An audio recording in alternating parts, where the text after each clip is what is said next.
പിന്നെ ചുമ്മാ ഇരുന്നപ്പോൾ ലഡു കഴിക്കാനൊരാഗ്രഹം. അപ്പം ഞാൻ ലഡു ഉണ്ടാക്കാമെന്ന് വിചാരിച്ചു. അപ്പോൾ നമുക്ക് തുടങ്ങിയാലോ. അപ്പോൾ ഞാൻ കടലമാവിൽ ഒരു പിഞ്ച് ഉപ്പിട്ടിട്ട് ദോശമാവിൻ്റെ പരുവത്തിൽ കലക്കിയിട്ട് ഒരു 10 മിനിറ്റ് റെസ്റ്റ് ചെയ്യാൻ വെച്ചിട്ടുണ്ടായിരുന്നേ. ഇനി ഇതിലേക്ക് നമുക്ക് ആവശ്യമുള്ള സാധനങ്ങൾ പഞ്ചസാര, പിന്നെ കുറച്ച് കാഷ്യൂ, പിന്നെ കുറച്ച് റൈസ് മട്ടോ, അത് ഉണക്കമുന്തി.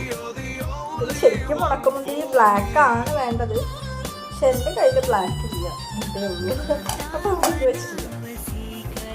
പിന്നെ ഞാൻ കാഷ്യൂ ഉണക്കമുന്തിയൊക്കെ വളരെ കുറച്ചെടുത്തുള്ളൂ കേട്ടോ. പിള്ളേർക്കൊന്നും കഴിക്കില്ല. അപ്പോൾ ലഡു ഇട്ട് കഴിഞ്ഞാൽ അവർക്ക് ഒട്ടും കഴിക്കില്ല. അല്ലാതെ ആണെങ്കിൽ ഞാൻ കഴിക്കില്ല, പക്ഷെ എന്നാലും മുന്തിരി കഴിക്കില്ല. നമുക്ക് നോക്കാം. അപ്പം നമുക്ക് ആദ്യം ബൂന്തി ഉണ്ടാക്കി തുടങ്ങാം. നമുക്ക് ഇതിൽ കളറിന് വേണ്ടിയിട്ട് ഫുഡ് കളർ വേണിച്ചാൽ ചേർക്കാൻ പറ്റും കേട്ടോ. പക്ഷെ ഞാനിതിൽ മഞ്ഞൾപ്പൊടിയാണ് ചേർത്തേക്കുന്നത്. പിന്നെ നമുക്കിത് ബൂന്തി ഉണ്ടാക്കാനായിട്ട് ഏതെങ്കിലും ഒരു റിഫൈൻഡ് ഓയിൽ ഉപയോഗിച്ചാൽ മതി. ഞാൻ സൺഫ്ലവർ ഓയിൽ ഉപയോഗിക്കുന്നത്. ഇതുപോലെ തന്നെ ഒരു തവി വെച്ചിട്ടാണ് നമ്മൾ ലഡുവിൻ്റെ ബൂന്തി ഉണ്ടാക്കുക.